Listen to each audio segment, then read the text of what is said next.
My first memories, I think, were going back to when, well before I started working in the cinemas, when my mother and father used to take me to the local picture house, the Savoy in Northampton, which is where I was born.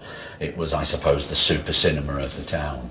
And we used to go there probably once a week.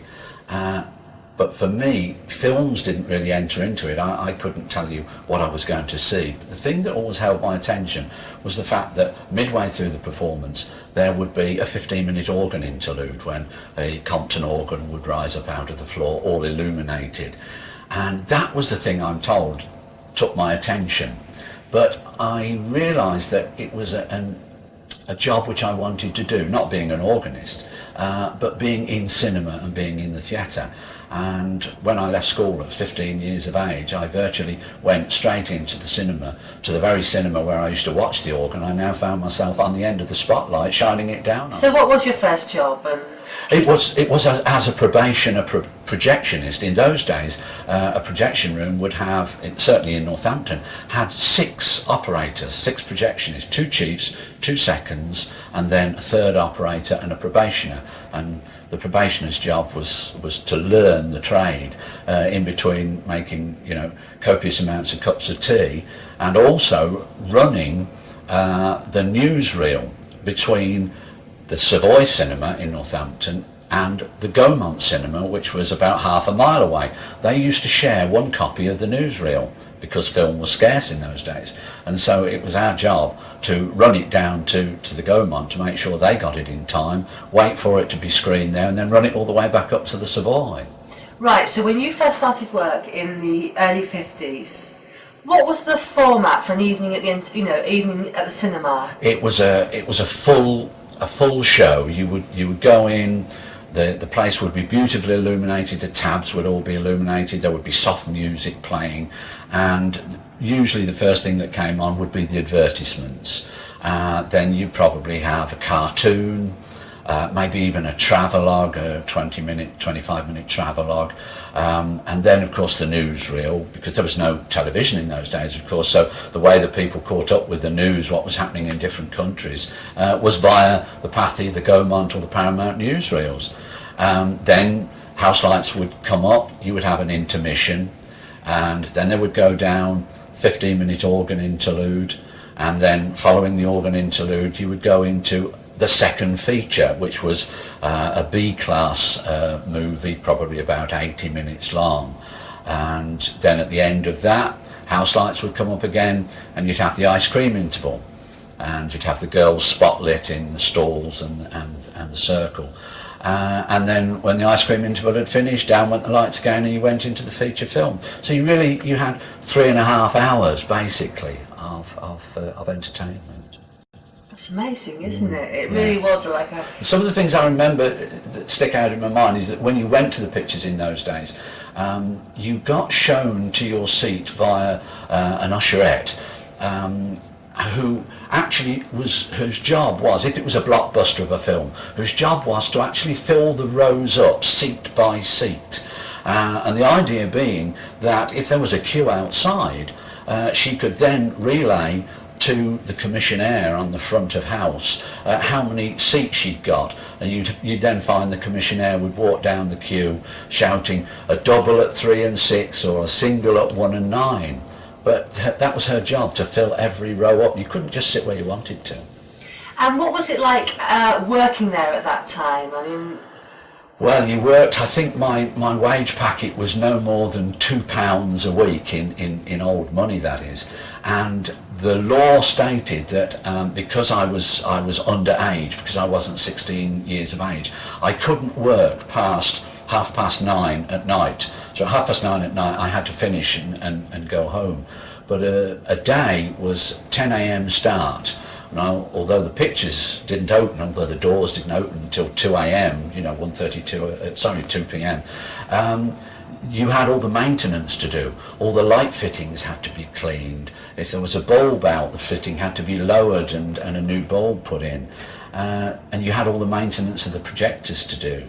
And everything, right down to the maintenance of the lights in the organ console, cleaning the screen even, because in those days people still smoked. You were allowed to smoke in a cinema, and the nicotine adhered itself to the screen, so every so often you had the whole screen frame, the whole screen itself to clean down.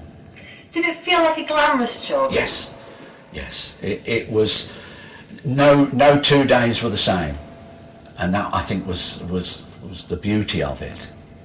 And what about, I mean, you saw every film obviously that came out? Yes, yeah. You only used to, when you were a probationer, at least in the cinema where I worked, the chief wouldn't allow you anywhere near the machines for at least 6 months. The people who showed the films were the chief, the second or the third operator. All you really did was rewind them at the end of the day, or the end of the roll, because each roll of film only lasted in those days, you see, for 20 minutes. As it's so different nowadays, the whole film goes on one spool. But in those days, you did it the old-fashioned way, which was a 20-minute roll of film, and you changed over from A machine to B machine, and then from B back to A, and you did the whole performance like that. And when you did that, could you see the joins? If it was done properly, you never knew. The only chance you might know is if the film had changed from A to B, is if you happened to, above your head, just glance and see the light beam switch from left to right. But other than that, the whole idea was to show a continuous film. If you missed a changeover, you were for the high jump. If the manager found out you'd missed a changeover, he was down on the chief projectionist, and you got a rollicking for it. What about those times, I mean, I remember when film broke or something like that and the audience started, what did it feel like when that happened? Well, of course, you couldn't hear them, because the walls between the audience and ourselves, in most cases, was over 1.5 feet thick, and it was soundproofed as well, and then there was always 2 layers of glass between us through the portholes, so it was quite soundproof, you know. So, but you were panicking then. And you panicked even more if it was in the early days when it was nitrate, inflammable film, because if that caught fire, you could have a major disaster on your hands. Can you tell us a little bit about that, Alan? Tell me what sort of film you were working with at that time. Would it have been called CinemaScope? What would it have been called? It would have just been an ordinary 35mm film, which the ratio of it in those days, that is to say the ratio on the screen, was really like 4:3. Then, of course, you eventually went a little bit bigger, and you had widescreen. The film gauge itself still remained 35mm wide, but they just did a little bit of trickery, much the same as they're doing in television now with the new widescreen television pictures coming in. That basically is what widescreen cinema film was. And then, of course, you had a progression then to even double the width, which was CinemaScope. And from there on you went to Todd AO, you went to Cinerama, and of course the ultimate these days, of course, is IMAX. Tell me again though about, you saying about the Nitrate film, what was what was the process with that film, and what would happen if you didn't catch it in time? Nitrate film, originally every projector, unlike today where there is no spool box, but on an old time projector, all the film, everything except the film path where the film runs through, had to be encased totally in metal, so that if the film ruptured and caught fire, the chances of it going into the spool box, where there could be anything up to 2,000 foot of film, had to be prevented at all cost. If it got through into that, the explosion was enough to just blow the spool boxes straight off, and you could then have a major fire on your hands. That never happened to you? Never happened to me, nearly, but I ripped the film out and shut down very, very quickly. But I was trembling for a bit after that, I can assure you. Can you remember what kind of films were being shown, what were popular when you first started work? Yeah, musicals, MGM musicals. You always got a full house for an MGM or a Warner Brothers musical. Esther Williams and Red Skelton and people like that. Yeah, that would pack them in, yes. And that, when you started work, that was really the apex of cinema's heyday, wasn't it? It was sort of Yes. all downhill from then on. I wouldn't say it's gone downhill. It's probably not the right word to use, but certainly it was the apex. It was the era, because again, television hadn't come about. So going to the pictures was escapism. You went there to forget the drudgery of the day. Even in the war, you went into the cinema to forget what was happening all around you, you know. And so it was a beautiful form of escapism. But to me, that was the era when the cinemas were at their highest. You mentioned about, you know, how it would be sort of 3.5 hours show with a newsreel and everything. When did that change? Was it the 60s?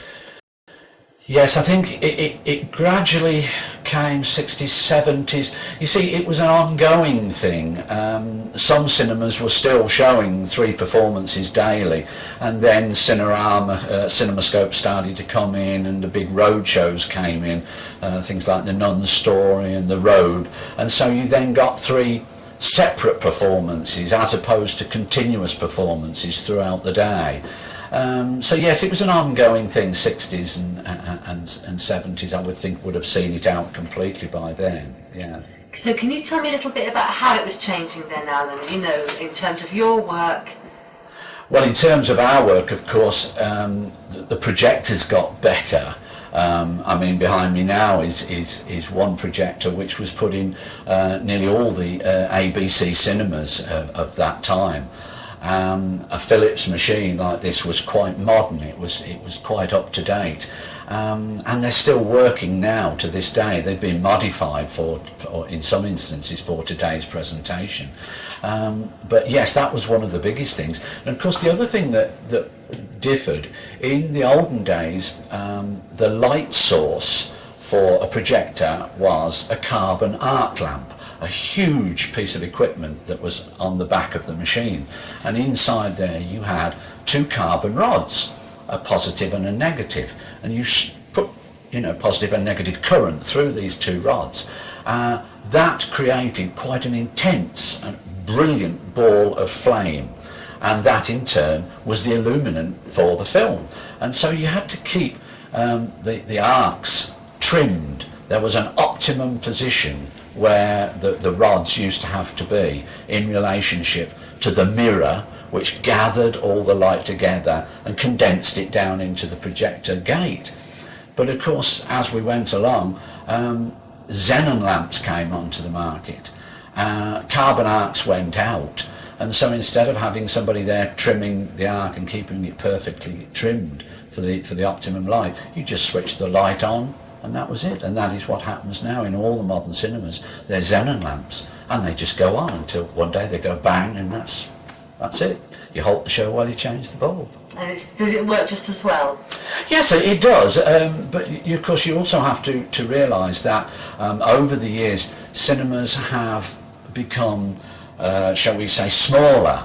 And so the illumination that was once required to throw a beam of light from a projection room across the circle and down through the stalls and onto the screen is not now required. So yes, a xenon lamp does the job, you know, equally as well. So were there, again, you know, the 60s you started to see those changes, and also people perhaps changed the way they put on performances and things. Was there any significant changes again in the 70s, or is it really much of a continuum? Well, by the 70s I had really got out of the cinema side altogether. I came to work at Granada TV. I always remember it. I worked 15 years for Associated British Cinemas. I got my silver badge and my long service cheque, which was for £5. And the following week I got a job at Granada TV, and I went there for 3 times the money and much better working conditions. So I was then showing films for television producers. So I sort of dropped out of the cinema world, the commercial side of the business at that time. Did you still go to the cinema though? I did, but I must confess not so much. And if people these days, if exhibitors and companies were relying on me to go to the cinema, I'm afraid they would be disgusted with me, because again, to me, I like to go and see the show put on as a full show, and I'm afraid, although the films have got better, they're more spectacular. The sound is magnificent in some of the cinemas now. To me, part of the parcel of the whole thing is the environment, and I like to sit in a nice big theatre where there's gold leaf dripping off the walls and a bit of architecture and a bit of sumptuousness, if you know what I mean. And there are few and far between now. Do you have any memories of films that really stick out in your mind? And did you have to watch them over and over again? I mean, did you get bored silly with them? Well, you did get bored silly with them in as much that, of course, you never saw the film as one whole piece. When I graduated to being left, or considered to be safe enough to be left in charge of a projector, you only saw a 20-minute roll. So you'd show probably part one, your opposite number would show part two, somebody else might even show part three. But by the end of the week, you'd matched all these 20-minute rolls together. So yes, you've got to see the entire thing. And of course, in your tea break or on your day off, you were allowed to come in and sit in the cinema and see the whole programme if you so desired. But you were fed up with it by then anyway.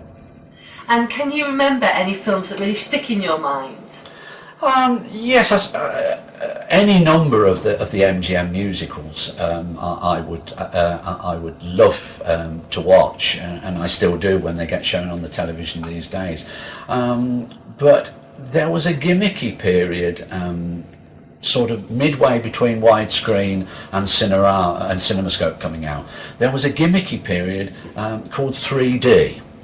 And that was, I was in on that, shall we say, and that was very, very exciting. And the one film that always sticks out in my mind in that format was Vincent Price in The House of Wax, and that was the days when the audience were all issued with special polarised glasses, and everybody sat in the cinema with polarised glasses, and I always remember a very funny story about that. The House of Wax was running for the very first time in Northampton, and in the afternoon, of course, a lot of the old age pensioners used to come in because it was nice and warm in the cinema, and they came in and they were issued with this pair of glasses, and most of them they didn't know what the glasses were for. It was explained to them as the film started, now you must put on your 3D glasses. Half of them couldn't even see the screen to read it. When they come out, they'd say things to the usherettes like, "Was a good film, love, but it were very blurred." And of course, without the glasses, they couldn't see a thing anyway. But if you put the glasses on, 3D films were absolutely magic. Were they very popular? Did that sort of... They were popular for a time, but because of their gimmick, sort of thing, the gimmickiness, they I think died out. The storylines were quite good, but you were always conscious that somebody was going to aim something at you from the screen. If it was a cowboy and Indian film, well, all the arrows had come and you'd see the audience ducking out of the way. But they were very, very gimmicky, and I think that they lost out because of that, really. When did the organ, the live music and all that kind of thing go? The live music, separate organ interludes, were still going in the 60s.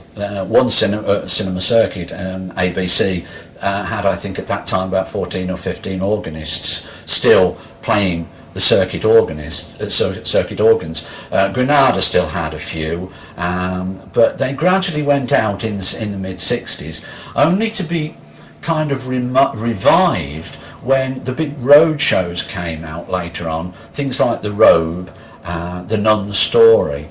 The exhibitors found that if they had live entertainment as part of the show, they could get half a tax rebate. An entertainment tax was put on, you see. If they just shown the film, they paid the full whack. But if they had an organist down the front who did a half an hour prologue to the film, then they got half their entertainment tax knocked off them. That was the thing. But after that, they went, and although there are very few theatres now left with organs in them and used as part and parcel of the show, The only one I can think of really is the Odeon Cinema in Leicester Square in London, which they use quite a lot for the Royal Film premieres and things like that. But they've gone, although some of them still have organs in the cinemas. They're not used as part and parcel of the show. What do you mean by road shows? Well, a road show was a special performance. The robe and, as I say, the Nun Story and the Greatest Story Ever Told were huge blockbusters of their time. Let's equate it to Titanic. Titanic is a blockbuster, and that in its heyday would have gone out as a road show. It would have been shown just as that, nothing else, because the exhibitors realised they could get the people to pay probably just that little bit more extra money for it, you see, to see something special. And was it mostly American movies, like you mentioned about Warner's? And yes, I think it's fair to say that the big ones came from there, Greatest Story Ever Told, things like that. Yes, they were nearly all American originations, yes. Yeah. You know, the role of people like the usherettes and things like that. Well, of course, in the heyday of the cinema, there was a requirement by law that there should be so many usherettes per 100 or several hundred people in the auditorium. So if you had a super cinema, you had to have a requisite number of usherettes, whether the place was full or not. So the smaller cinemas could get away with probably 2 or 3, but the big cinemas, they had as many as 10, 11, 12 usherettes, possibly even more. And bear in mind also that there would have to be 2 teams of them, because they couldn't work the whole 7 days. The cinema was open 6 or 7 days a week. They weren't allowed to work the whole day or the whole week, so they had to do a shift system. But the role of the usherette and to the commissionaires, and in some cases in the big super cinemas, you had page boys who would take your coat and put it in the cloakroom for you, or, but they all had to have, at the beginning of every day, they had to go on parade before the manager, who would inspect them like a corps of soldiers. All their gloves, all their fingernails. If they were selling ice cream, they had to have all the fingernails, the hands examined. The hair had to be properly, done. They weren't allowed to wear makeup and jewellery, things like that were not permitted. The girls were allowed to wear the wedding rings, but other than that, no dangly earrings. And they had to go on parade, and once they'd been inspected, they did the show. And at the end of the night, they had to all line up whilst the manager inspected them and thanked them for their work, or had anything happened, or he'd seen things happen that he didn't want to see happen ever again, that kind of thing. So the role of an usherette was a very, very important thing, and it was a lot different to what it is today. It wasn't just tearing tickets and saying, in there, it was, you were shown to your seat. Yeah. And can you tell me, you did mention on the phone the other day about being a projectionist was very much a male-dominated world. Yes. Yeah, a projectionist was a projection room was a male domain, basically. The only time it changed slightly was during the war, when guys, of course, had to go for their compulsory war service. And so all of a sudden, these guys were going, who was going to show the films? And they then had projectionettes, they had females in there. But once the guys came back from the war or the service, the compulsory service, they had to be given their job back. And so maybe the girls just had to go back to doing usheretting or whatever else they did. But it is, basically a male-dominated place. But it's becoming, as I understand now, with this particular company, UCI, that females are doing the films as well. And some of them are doing damn good jobs as well. What's the skill in it? I mean, obviously you have to know the equipment and everything like that, don't you? The skill really is it starts from the day that you receive the film. You see here, we have a preview theatre, so I am receiving film which has never been seen, or never, in some cases, never even been shown. It's that new, it comes in a cardboard box. And so in order to prolong the life of that film, the machines that you see behind me have got to be absolutely perfectly clean. They've got to be maintained to a very, very high degree. I've got to handle the film. I handle it with white gloves on so I won't scratch it. Because if I ruin it, it's ruined for the next person. I've only got to put a scratch on it by not paying attention to dirt in the path of the film. And that film is virtually ruined. And it's got to have special treatment to get rid of that scratch. And so you think of yourself, well, you're the first link in a chain, and all your projectionists have got to think along those lines. So they have to keep their machines scrupulously clean. Where do you think, Alan, like, you know, we've now got multiplexes and it's these out-of-town places where you can choose from the 12 different screens what you want to watch. Where do you think it's going, cinema, now? I don't know, it's a difficult one. I mean, I suppose one could say that IMAX is at Bradford, for instance, is the bee's knees, is the epitome of projection and screen presentation. But at the moment it's not possible to show feature films in IMAX. So I don't really know. I certainly, when it comes to spectaculars like Titanic and the sound and everything that goes with it, I think they're going to be hard pushed to make it better than it already is. Possibly 3D might come along again without the need for glasses. It has been rumoured, but again that might fall into the gimmicky category. I don't know. It's a difficult one. I wouldn't like to. I don't have the crystal ball, and I wouldn't like to say.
Hi and welcome back. Now there's been a great revival in the cinema of late. All of a sudden everyone seems to be talking films again. First it was Four Weddings, then the Full Monty, and now Sliding Doors. But there are plenty of people around who say that however good the film is, going to the pictures just is not what it used to be. And that's the subject of tonight's Bob's Bygones.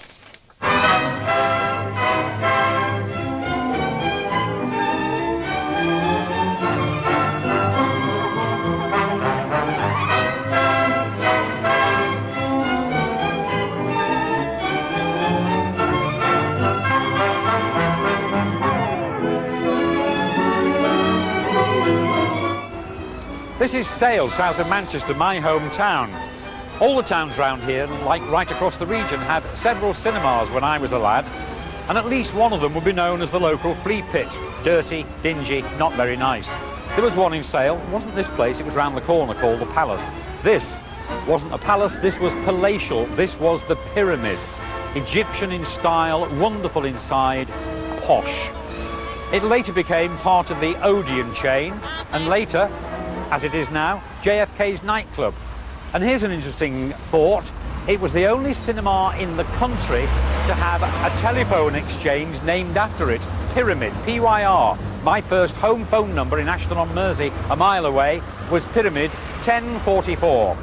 It eventually closed its doors to film in 1984, and whenever I come past it, which is very often, although the new multiplexes are comfortable and smart, I still hanker for the days of the organ in the orchestra pit, the red velour curtains, and the usherette with the torch who told you very firmly, you didn't behave, you are out. Well, I'm Sally and I worked at Tail Cinema as an usherette for my pocket money. And I'm Jane and I did the same. We used to arrive about what time? If it was first house, it was about 5. Second house, probably about 7. Yes, you put your overall on, go upstairs, make sure the seats were all down, and then just stand there waiting for people to come in, tear the tickets. Get your torch. Oh yes, get your torch. And then if it was fairly quiet, you could sit and watch the film, couldn't you, from behind? Yes. And then just before the interval, you'd have to go up the back steps through the cafe to the fridges, fill your ice, your whatever it was, tray, Yes, ice your cream white tray with choc ices, tubs, Orange maids. and you try and get to the front before they put the lights up because all Yes. the audience had swarmed for their ice creams And push you over the back. Yeah, if there were a load of lads in, maybe they were messing about. You had to shine your torch on them to maybe quieten them down, but that was often Saturday matinees, Yes, and as we not were evening. only sort of 15 or 16, we're probably just having a look who was there. weren't we? Yes. I miss having Hale Cinema now. I wish it was there. I wish some of the smaller cinemas were there. I go to the multiplex ones because I like going to the cinema anyway, but they're just... There's not a lot of atmosphere about them. They're just cinemas, really. Going to the pictures was escapism. You went there to forget the drudgery of the day. Even in the war, you went into the cinema to forget what was happening all around you, you know. And so it was a beautiful form of escapism. It was a full show. You would go in. The place would be beautifully illuminated, the tabs would all be illuminated, there would be soft music playing, and usually the first thing that came on would be the advertisements. Then you'd probably have a cartoon, maybe even a travelogue, a 25-minute travelogue, and then of course the newsreel, because there was no television in those days, of course, so the way that people caught up with the news, what was happening in different countries, was via the Pathy, the Gaumont or the Paramount newsreels. Then house lights would come up, you would have an intermission, and then they would go down, 15-minute organ interlude, and then following the organ interlude you would go into the second feature, which was a B-class movie, probably about 80 minutes long. And then at the end of that, house lights would come up again, and you'd have the ice cream interval, and you'd have the girls spotlit in the stalls and the circle. And then when the ice cream interval had finished, down went the lights again and you went into the feature film. So you had 3.5 hours basically of entertainment. I realised that it was a job which I wanted to do, not being an organist, but being in cinema and being in the theatre. And when I left school at 15 years of age, I virtually went straight into the cinema, to the very cinema where I used to watch the organ. I now found myself on the end of the spotlight, shining it down on him. Although the films have got better, they're more spectacular, the sound is magnificent in some of the cinemas now. To me, part of the parcel of the whole thing is the environment, and I like to sit in a nice big theatre where there's gold leaf dripping off the walls and a bit of architecture and a bit of sumptuousness, if you know what I mean. Cinema attendances have more than doubled in the last decade, which to many is a sign that the silver screen is winning its battle against the video. Nowadays, of course, the trend is for multiplex cinemas. And this building behind me in Oxford Road, Manchester, when it opened in 1930, pioneered the multi-screen picture house. It was the Regal Twin, although some uncharitable souls have suggested that it was really a cheap way of taking in 3 films for the price of 1. That was down, apparently, to the rather inadequate soundproofing system. Whatever, whether it's an independent film club or a mega-screen multiplex, it is cinema, and long may it flourish. Bye for now.